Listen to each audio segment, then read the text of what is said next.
네, 빠르게 오늘의 수익버스 알아보고 왔습니다. 지금 말씀드린 것처럼 시장은 빨간불로 전환이 되어 있어요. 아직까지 설왕설래 말이 많긴 하지만 과연 빅컷에 대한 의미는 어떻게 해석을 해야 되는 건지 저희가 하나씩 그 과제를 풀어보도록 할게요. 오늘도 여러 가지 투자 뉴스가 있었습니다. 그 안에서의 팩트체크는 이 두 분과 함께 정리해 보도록 하죠. 이성이사 김대중 대표 나왔어요. 어서 오세요. 네, 안녕하십니까. 네, 안녕하십니까. 오늘도 텔레그램 방에서 참 새벽부터 바빴습니다. 그도 그럴 것이 FOMC 회의 결과가 나왔기 때문인데요. 한번 방으로 들어가 볼까요?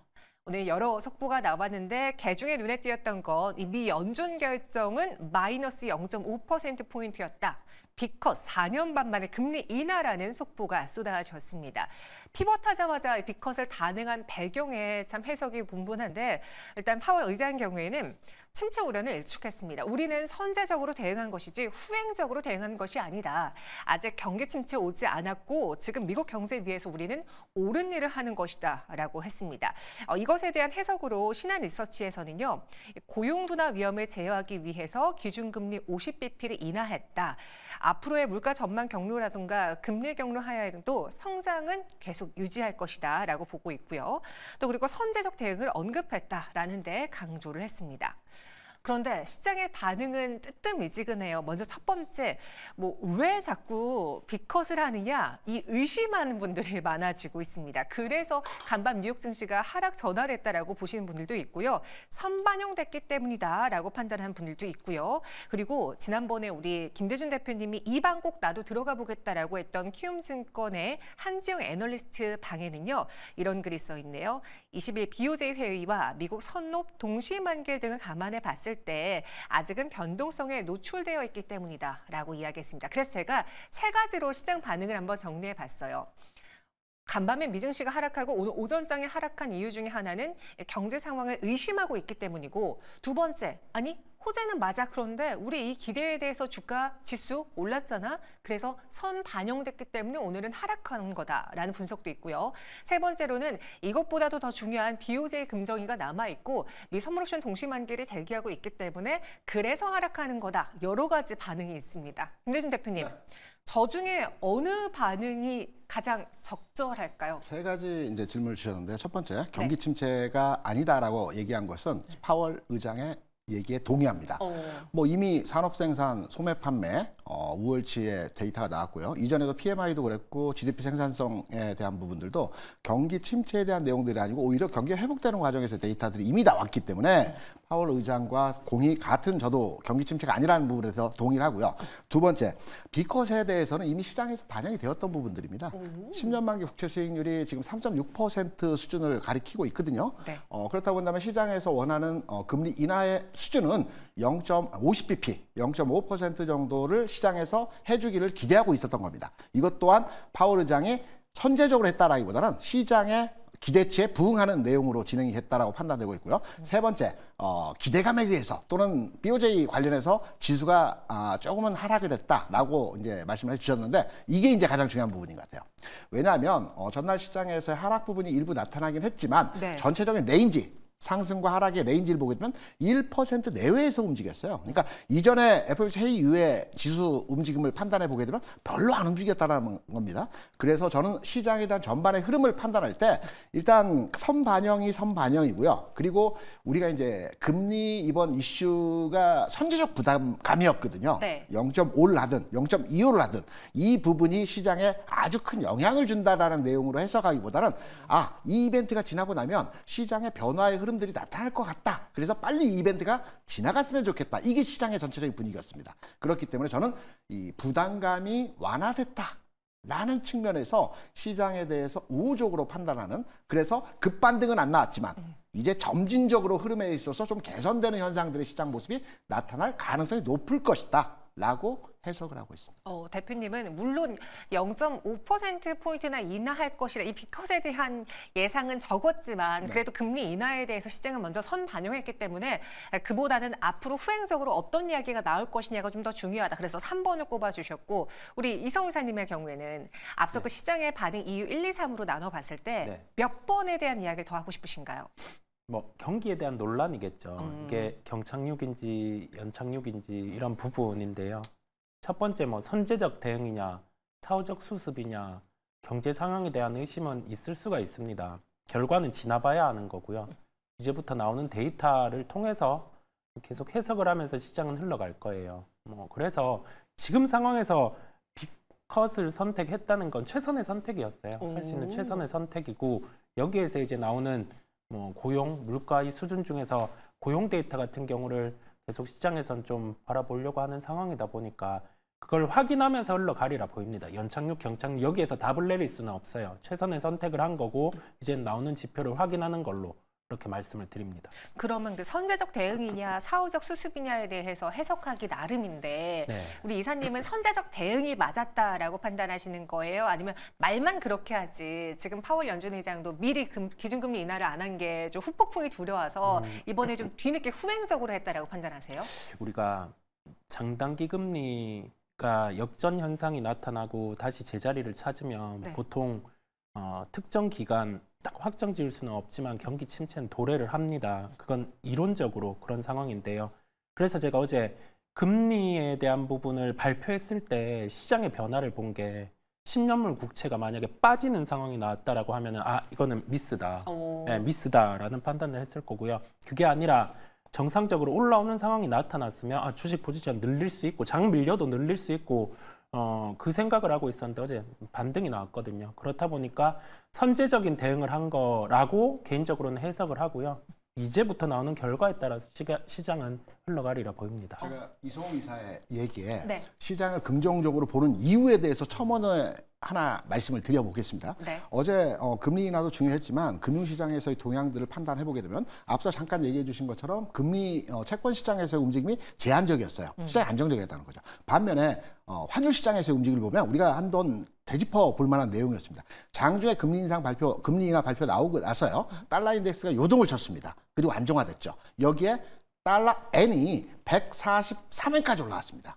최근에 140엔을 붕괴시키는 흐름에서의 모습들이 나타났죠. 이게 무슨 말이냐면 이제 최근까지의 흐름에서 엔캐리 자금이 이탈하는 과정에서 외국인 매도가 전 세계적으로 불러일으키면서 하락의 요인으로 나타났었는데 이 부분이 안정화될 가능성이 아주 높은 시그널들을 보여줬거든요.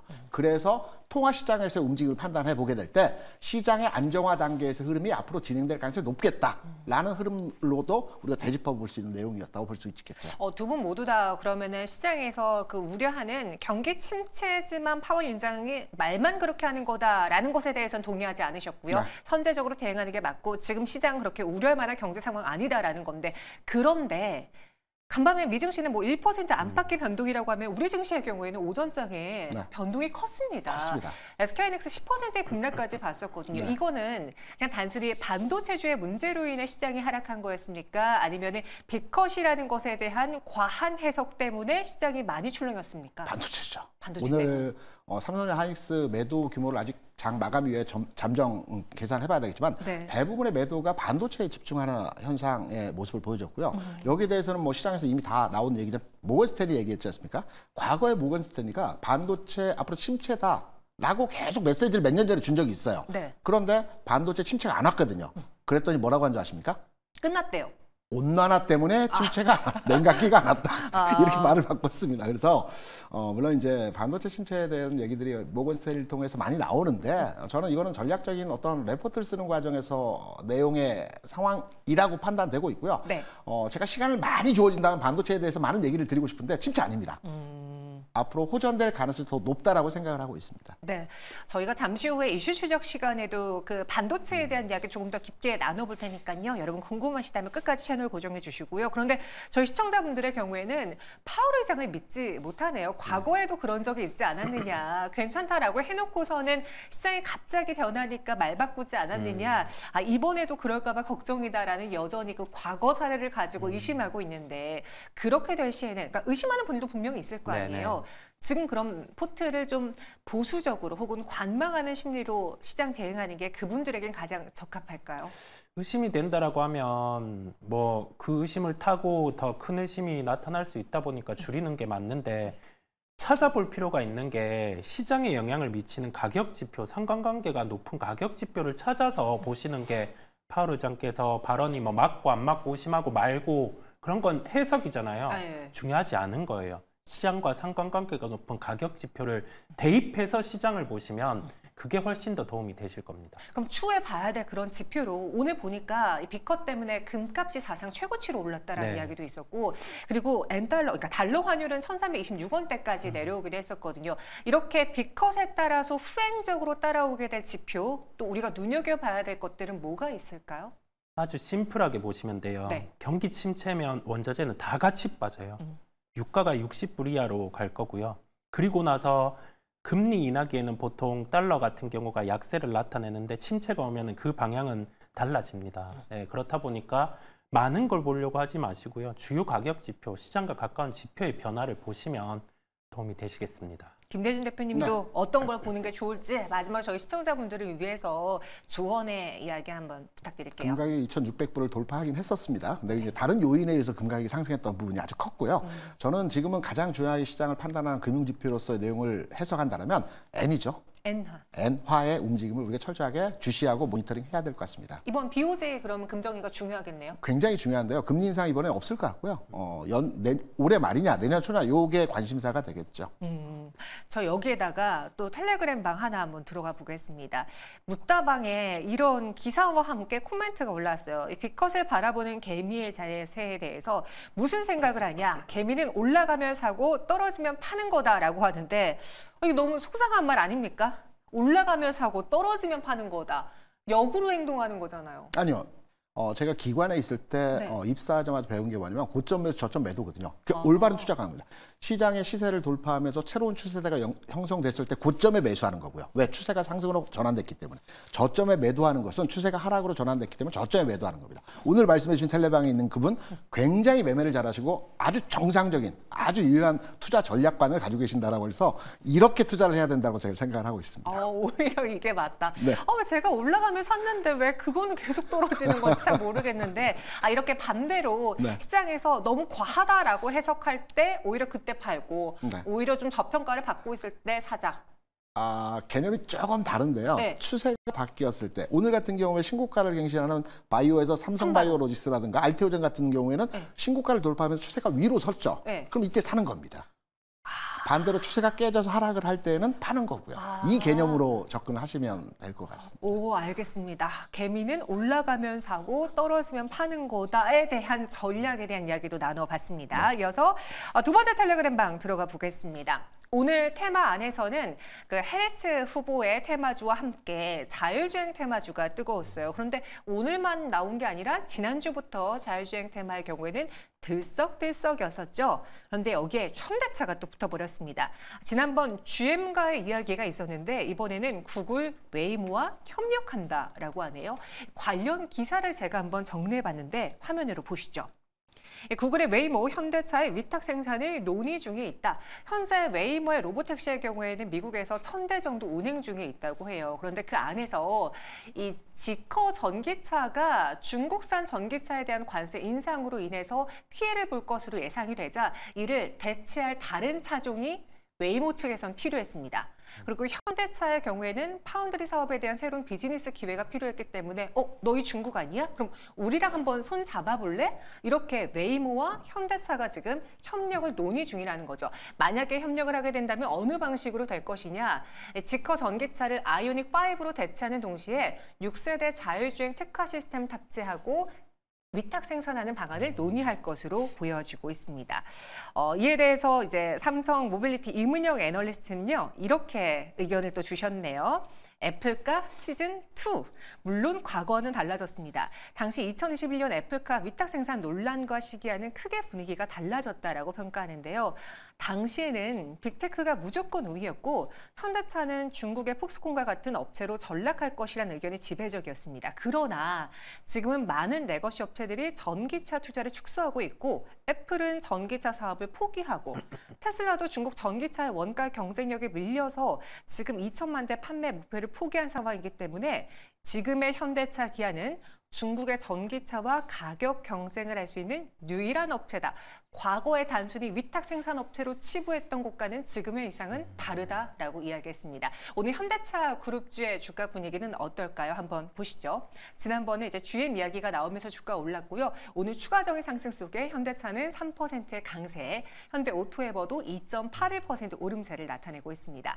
자율주행 테마 안에서도 상승 탄력이 컸는데요. 퓨런티어는 10% 가까운 급등 보여주고 있고요. 스마트 레이더 시스템은 무려 16% 넘게 상승하고 있습니다. 물론 그 안에서도 윗꼬리가 달린 종목들이 보이긴 하는데 이번에 이 위탁 생산 논의, 네. 그 논의가 주는 의미에 대해서 이성 기사님은 어떻게 판단하시는지요? 보통 뭐 완성차 쪽에서 이제는 뭐 그림을 그렸던 게 전기차로 바로 나가기보다 우선은 좀 중간 단계를 거치기 위해서 그림을 그렸었고, 거기에서 이제 소프트웨어 사업을 강화하기 위해서 지금 협력을 하는 거죠. 자율주행 부분 같은 경우도 계속 주행 같은 경우를 하면서 데이터를 입력하고 있는 상황이다 보니까요. 계획된 부분의 진행이라고 말씀을 드릴 수가 있겠고, 이거는 뭐 단기적으로 종목들 같은 경우는 올라왔다가 변동이 커질 수 있지만 이 방향성 같은 경우는 긍정으로 흘러갈 수가 있습니다. 그래서 뭐 테슬라 중심, 그다음에 나머지 메이커사 중심 이렇게 계속 좀 파생될 수 있는 요소가 있기 때문에 관련된 종목들은 뭐 살펴보시면 되겠습니다. 진짜 현대차 바쁠 것 같아요. 여기저기서 같이 협력하자고 손을 내놓고 있는데 앞서 그 애널리스트의 분석에도 그렇지만 현대차의 위상이 많이 달라졌기 때문에 우리가 예상할 수 있는 시나리오인 걸까요? 맞습니다. 제가 주말 동안에 이제 어디 지방을 갔다 왔는데요. 네. 그동안에 집 앞에 신문이 한 4부 정도가 쌓여 있더라고요. 쓱 보니까 헤드라인에 현대차 얘기가 한 2부 정도가 헤드라인에 있더라고요. GM과 얘기들, 전기차 얘기들 이렇게 해서 정부에 지원한다는 사업들에 대한 내용들인데 거기에 반해서 오늘의 주가가 그렇게 탄력적이지는 못합니다. 신문 헤드라인에 2면을 장식했던 부분에 비한다면 네. 이제 우리 앵커가 얘기한 대로 자율주행 얘기를 이제 시장에서 화두로 이제 연휴 전에 한번 세게 올라왔고요. 오늘도 그 여진에 의해서 주가 움직이는 종목들이 있습니다. 저는 이 자율주행 이슈는 좀 더 갈 걸로 보고 있어요.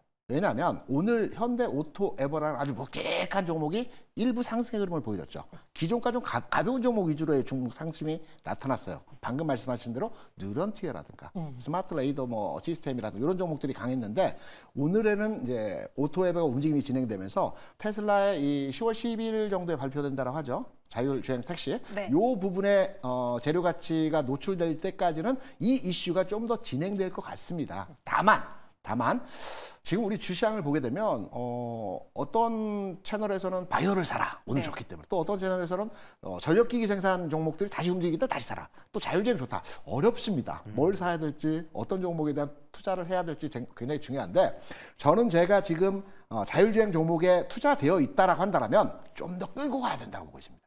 로보택시가 나오고 이 이슈가 좀 더 발현될 때까지의 흐름에 있어서 좀 더 가져가는 투자 전략이 가능하고요. 전체적으로 투자 전략 측면에서 지금 장에 대한 대응을 한다면 네. 저는 마구 이렇게 옮겨 타는 대응으로 시장을 전망하기보다는 내가 가지고 있는 종목, 왜 시장은 앞서 드렸지만 미국의 금리 인하 이후에 시장이 안정화되고 이제 점진적으로 우상향하는 패턴의 상승 진행이 나타날 가능성이 크기 때문에 네. 보유 종목에 대해서 좀 더 홀딩하는 전략으로 가는 건 어떨까라는 측면으로서 판단하고 있습니다. 그러니까 저는 사실 자율주행하면은 이 분야에서의 탑은 테슬라라고 생각을 했어요. 네. 그런데 오히려 미국에서 소비자들의 입장에서는 테슬라는 공개한다 해놓고 계속 연기했지만 지금 도로상에 돌아다니고 있는 건 실제로 웨이모다. 그렇죠. 따라서 이 시장의 강자는 물론 테슬라가 얼마만큼의 완성된 로보택시를 보여주느냐에 따라서 다시 또 바뀔 수 있겠지만 네. 웨이모 무시 못한다. 지금 이 시장의 강자는 웨이모다라고 말하는 사람도 있거든요. 웨이모가 만들긴 했지만 구글이 운영을 하죠. 네. 그리고 테슬라는 로보택시를 이제 도입을 하는 거고, 중국에서는 이미 500대 이상의 자율주행 택시가 운행이 되고 있고, 우리나라 같은 경우 상암동을 비롯해서 그 버스와 택시가 현재 운행이 되고 있습니다. 대세는 자율주행으로 갈 겁니다. 근데 여기서 하나 중요한 것은 우리가 자율주행을 얘기하면서 전기차를 얘기하고 배터리를 얘기합니다. 저는 별개로 봐야 된다고 보고 있어요. 산업 전체의 방향성은 자율주행은 앞으로 쭉 가는 테마이고요. 배터리는 조금 현재 뭐 여러 난제에 의해서 왔다 갔다 하고 있지만 배터리도 궁극으로는 움직이는 형태 진행이 나타날 가능성이 있기 때문에 이걸 결합시켜서 배터리와 전기차와 자율주행을 결합시켜서 판단하기보다는 따로 별개의 흐름으로 판단하는 건 어떨까? 라고 생각을 합니다. 네, 자율주행은 그만큼 또 중장기적으로 봐야 된다라는 네. 의견이시고요. 또 저는 오늘 텔레그램방에서 그런 이야기를 봤어요. 네. 지금의 로보택시에는 자율주행이라는 키워드만 녹아있는 게 아니라 AI와 반도체도 물려있다. 최근에 그 아이폰 16이 공개가 됐을 때 네. 여기서 온디바이스 AI를 우린 볼 거라 생각했거든요. 근데 무늬만 온디바이스 AI였지 네. 실제 온디바이스 AI는 자율주행 차다라는 의견도 있었습니다. 동의하십니까? 네, 가능한데요. 가능한데 네. 우리 반도체를 이 차량 디바이스에 녹여서 너무 생각을 안 하면 좋겠어요. 왜냐하면 이 스마트폰이라든지 기타 디바이스 쪽이랑 차량은 좀 별개예요. 쓰이는 반도체의 구성이 다르다 보니까 너무 이걸 결부해서 기대하기보다 차량은 차량 쪽, 그다음에 자율주행의 중심 이런 쪽을 보는 게 낫고요. 반도체는 조금은 별개로 차량용 반도체나 그런 부분 다르다 보니까 별개로 보시는 게 좀 낫겠습니다. 그것도 뭐 가능하지만 네네. 조금 더 명확하게 본다면 별개의 상황으로 보자라는 이야기. 네. 그럼 곧 있으면 또 로보택시도 미루다 이제 곧 공개를 할 거잖아요. 네. 아직 자율주행 테마는 살아있다고 봐야 되는 건지 아니면 이벤트가 또 나오면 재료 소멸로 봐서 매도할 수 있으니까 오히려 지금은 매도 타이밍을 노려야 되는 건지 매수냐 매도냐 어떤 타이밍이 적절할까요? 테슬라는 매수할 수 있다는 생각이 들고요. 네. 자율주행 관련주는 만약에 로보택시 공개가 되었을 땐 뭐 단기로는 차익 실현 부분, 그런데 이 방향은 저도 자율주행 쪽을 긍정으로 봐요. 그래서 계속 관심을 가지는 걸로 말씀을 드립니다. 약간 세론성 매도가 나올 수 있지만 일순간에 불과할 것이다. 다시 오를 것이다. 김대중 대표님하고 똑같이 좀 더 긴 시선으로 바라보는 것 같은데요. 전 좀 더 강합니다. 바이앤홀딩. 바이 지금 사자. 네, 가능하다는 거죠. 여러 시장에서 테마가 움직이는 내용들이 있겠지만 네. 자율주행이 단시간 내에 흐름이 올라갔다 꺾이는 게 아니고요. 좀 더 진행되기 때문에 지금 사서 끌고 가도 가능하다.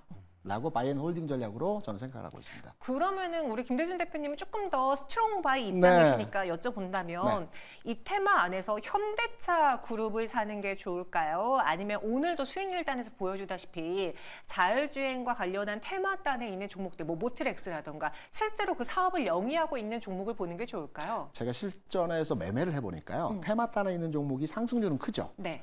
그런데 이거를 중간에 들어가서 고점에 팔고 내려올 때 팔게 되면 대략 주가가 한 30% 올라갔다라고 한다면 제가 많이 수익이 냈어야 15에서 20%입니다. 위아래 다 빼고 나서요. 근데 좀 안정적인 현대차 그룹 내에 있는 종목, 예를 들어 현대 오토에버 같은 좀 묵직하면서도 자율주행 관련 종목들 같은 경우는 많이 먹지는 못하겠죠. 하지만 안정적으로 한 10% 정도 수익률을 바라본다라는 측면에서 저는 투자 관점으로 본다라면 좀 가벼운 테마탄의 종목보다는 좀 안정적인 종목에서의 묵직한 종목이 오히려 더 이 시세가 좀 더 끌고 간다라는 측면에서 해석을 해보게 될 때는 매매 관점에서는 유리하지 않을까라고 생각을 합니다. 오히려 그냥 현대차 그룹 쪽으로 네. 조금 더 안정적으로 가겠다라는 네. 이야기고요. 마지막으로 이성우 이사님도 그럼 현대차 그룹주로 택하실 건지 아니면 자율주행 테마 안에서는 어떤 또 밸류체인의 종목이 기대가 되는지 정리해 주시죠. 현대차 그룹을 본다면 현대 오토에버를 보는 시각이고요. 네. 왜냐하면 개별주 쪽으로 가면 뭐 레이다, 라이다를 구분해서 종목을 찾아야 되는데 우리나라보다 해외 쪽 같은 경우에 기업을 보는 게 맞음에 따라 저는 현대 오토에버 쪽에 무게를 두고 말씀을 드립니다. 네, 현대 오토에버 두 분 모두 다 현대차 안에서는 이 종목을 콕 집어서 언급해 주셨습니다. 오늘 이렇게 비컷 이야기도 했고요. 자율주행 테마 이야기도 해봤는데 아직까지 시장에서 추석 연휴가 끝났음에도 불구하고 거래가 크게 살아나지 않고 있어요. 오늘 뭐 오죽하면은 윗돌 빼어서 아랫돌 갠다라는 이야기가 나올 정도로 그 안에서의 손바뀜만 나오지 전체적인 시장 안에서의 강한 매수는 안 나오고 있거든요. 앞으로의 시장 전망에 대해서는 어떻게 봐야 될지요? 당분간 시장 빠지지 않을 것 같아요. 그렇다고 크게 올라가지는 않을 것 같은 측면에서 앞서 말씀드렸지만 지금 매매 전략을 교체하고 종목을 판단을 포트를 바꾸는 것보다는 그냥 홀딩하는 보유 종목 관점으로 가져가는 형태에서의 시점이 좋고요. 저는 시장의 전체적인 분위기는 위로의 방향이 어느 정도 만들어졌다. 이번 이벤트를 통해서 확인되었다. 이렇게 판단합니다. 이성우 사님은 어떤 의견이신지요? 시장 색깔은 바뀔 거예요. 금리 인하기에 좀 주목할 수 있는 업종 쪽으로 무게가 쏠릴 텐데 그 부분을 인정하고 가는 거고 테크가 여기에서 뭐 변동성만 줄여준다라고 하면 시장은 하반기에 개별주 강할 수 있기 때문에 수익률 게임 충분히 가능합니다. 그래서 너무 뭐 절망하고 실망하기보다 충분히 희망을 가져도 되는 시장임을 말씀을 드립니다. 네, 그래서 오늘 양시장에 대한 이야기까지 들어봤습니다.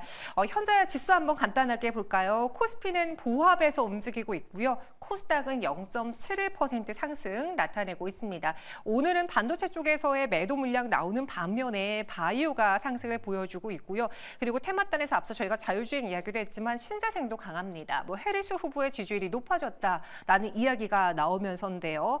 과연 그 시장 안에서 우리는 테마로 접근하는 게 좋을지 아니면 오늘 밤에 빅컷에 대해서 어떻게 해석하는지를 보고 판단하는 게 좋을지 여러분 조금만 더 고민해 보시기 바랄게요. 두 분은 여기서 인사드리도록 하겠습니다. 자세한 설명 고맙습니다.